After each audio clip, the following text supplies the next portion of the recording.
안녕하세요, 주야TV입니다. 오늘은 원피스 1092화 심층 분석 2부입니다. 원피스 1092화는 분석할 게 많았던 만큼 1부, 2부로 나누어 만들어봤습니다. 마리조아를 오르는 쿠마, 아카이누의 독백, 마리조아에 오지 않은 신의 기사단 등 해당 이야기들에 대한 분석은 1092화 심층 분석 1부에서 했으니 못 보신 분들은 1092화 심층 분석 1부를 참고해주세요. 1092화 심층 분석 2부의 첫 번째 주요 장면은 시비스트 웨폰을 제압하는 파시피스타 마크 3입니다. 1074화에서 밝혀지길 파시피스타 마크 3는 정상결전의 프로토타입을 아득히 능가하는 파시피스타입니다.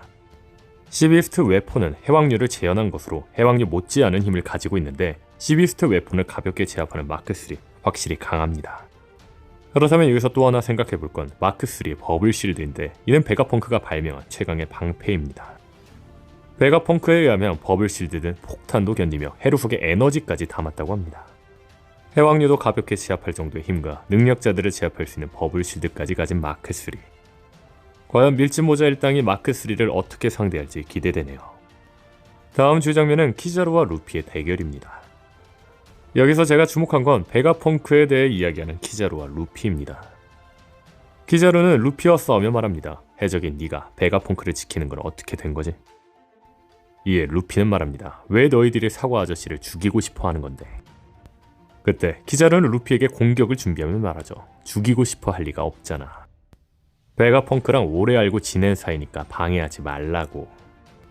심지어 키자루는 베가포스 1이 파괴되었을 때 베가펑크가 베가포스 1을 만들어 기뻐했을 때를 회상하기도 합니다. 이 대화와 회상을 통해 알 수 있는 건 현재 키자루는 베가펑크를 죽이고 싶지 않다는 겁니다. 즉, 키자루는 에그와드와 베가펑크 말살 제거 명령을 드릴 당시 베가펑크만은 살리려고 했을 거라는 거죠. 하지만 해적인 루피가 베가펑크를 지키게 되며 자신의 계획이 무너졌을 거라는 겁니다. 그렇기 때문에 키자루는 혹시나 해적인 루피가 베가펑크를 지키는데 악한 이유가 있을 거라 생각해 방해하지 말라며 루피를 쓰러뜨리고 베가펑크를 구할 자신의 계획을 실행하려 한다는 겁니다. 즉, 키자루는 베가펑크를 위해서 오로성 세턴의 명령을 어길 수도 있다는 거죠. 분명한 건 키자루는 세턴의 명령을 거역하고 굳이 센토마루를 자신이 상대하겠다고 하였습니다. 당시에 키자루의 행동에 의문이 있었는데 이번 1092화의 행동으로 보아 키자루가 세턴을 거역하고 센토마루를 굳이 상대한 이유는 자신이 힘 조절을 해 적당히 쓰러뜨리려고 했던 걸로 보이죠. 만약 다른 자들이 센토마루를 상대했으면 센토마루가 죽는 불상사가 생겼을지도 모르니까요. 개인적으로 센토마루는 키자루에게 완전히 제압당해 기절한 것처럼 보였지만 키자루의 힘 조절로 인해 센토마루는 금방 일어나는 장면도 나오지 않을까 싶네요. 제가 하고 싶은 이야기는 키자루는 오랜 기간을 알아온 베가펑크 센토마루에게 진심이며 이들을 지키고 싶어 한다는 겁니다. 즉, 루피 일당의 진심을 안다면 키자루는 루피 일당을 상대로 베가펑크를 그냥 넘겨줄 거라는 거죠. 다만 제가 계속 이야기하고 있는 키자루는 애매한 정의, 즉 자신이 피해가지 않는 정의를 가지고 있는 만큼 키자루는 해적과 싸우지만 루피에게 일부러 패배당하며 베가펑크를 구해주는 그림이 나올지도 모르겠네요. 분명한 건 현재 티치, 샹크스 등 사왕들의 싸움이 나왔고 이들은 모두 승리했습니다. 즉, 사왕 승리 떡밥상 사왕 루피는 해군대장 키자루를 상대로 승리하지 않을까요?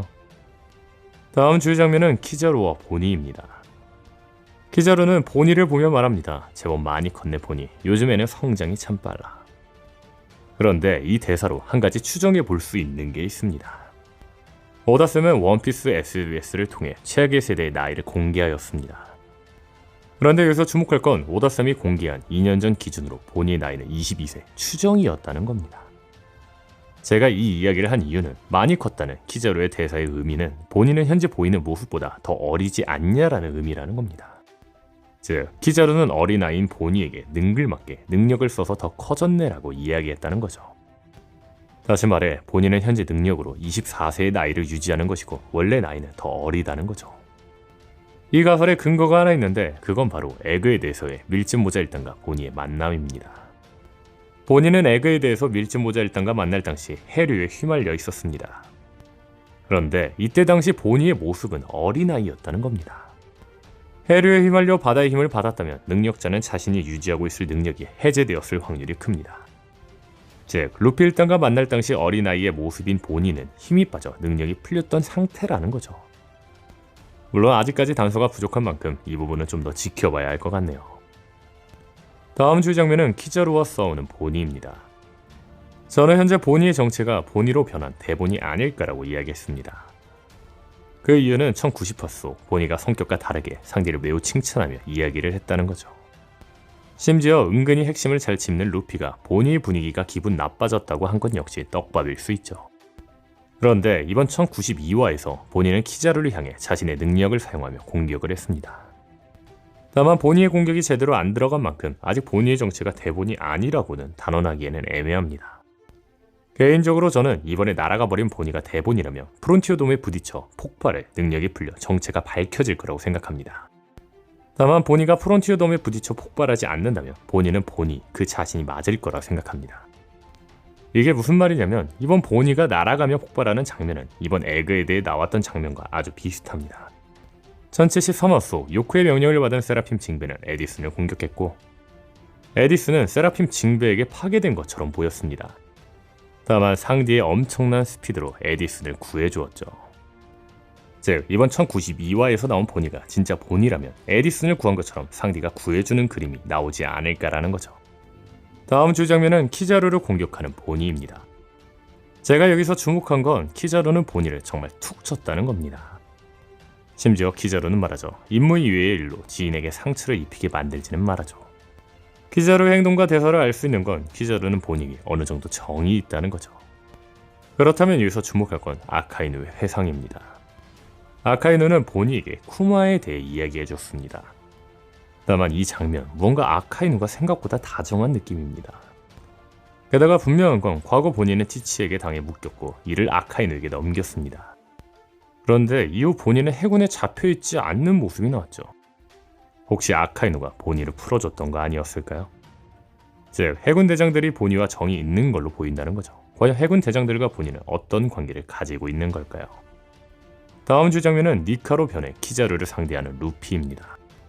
이번 전투씬에서는 아주 주목할 게 있었습니다. 그건 바로 키자루, 루피 모두 서로의 힘에 당황했다는 겁니다. 루피가 기어폭스 스네이크맨으로 변신해 키자루와 싸울 당시에 루피는 땀을 흘리며 매우 힘들어하는 모습이었습니다. 반대로 키자루는 매우 여유로운 모습이었죠. 심지어 루피는 키자루의 공격에 날아가 버릴 정도였습니다. 다만 루피가 니카로 변해 루피가 키자루를 붙잡을 당시에는 루피는 매우 여유로워 보이며 키자루는 매우 당황한 모습이었습니다. 이를 통해 오다쌤이 말해주고 싶은 건 해군대장 키자루가 기어포스 스네이크맨보다는 강하지만 니카로 변한 루피보다는 약하다는 걸 보여준 게 아닌가 싶네요. 즉 루피가 니카로 변한 만큼 키자루는 니카 루피에게 패배하지 않을까 싶네요. 다만 앞서 말한 것처럼 키자루는 베가펑크를 위해 일부러 패배하는 그림이 나오지 않을까 싶습니다. 다음 주 장면은 니카로 변한 루피의 심장박동 소리와 함께 눈을 뜨는 철의 거인입니다. 분명한 건 철의 거인은 동력이 없다고 했습니다. 그런데 니카의 심장 소리로 철의 거인이 움직인 걸로 보아 니카의 심장 소리가 동력이 된 걸로 보이죠. 그렇다면 여기서 주목할 건 니카의 심장 소리 떡밥입니다. 이는 1043화 심층 분석에서 말한 이야기인데 1987년에 실제 발매된 한 영어권 책에는 조이보이 전설에 관한 내용이 있다고 합니다. 이 책에 따르면 조이보이는 아프리카 노예들과 함께 카리브해로 넘어왔으며 조이보이는 그의 드럼으로 정할 수 없는 리듬을 만들며 인간의 고난을 치유한다고 합니다. 또한 조이보이의 음악을 듣는 누구든지 그의 춤에 끌리며 절망이 떨어져 나갈 때까지 춤추고 노래한다고 하네요. 심지어 책 내용 중 매듭을 묶으면 바람을 만들 수 있는 내용도 있다고 하는데 웨더리아에서도 똑같이 매듭을 묶으면 바람을 만들 수 있다고 나옵니다. 조이보이의 이름, 북소리, 매듭으로 만드는 바람 등 비슷한 내용이 나온 만큼 오다쌤은 해당 책을 참고해 조이보이를 만든 걸지도 모릅니다. 그렇다면 주목할 건 책에 나온 조이보이의 능력은 드럼으로 정할 수 없는 리듬을 만들며 인간의 고난을 치유한다는 겁니다.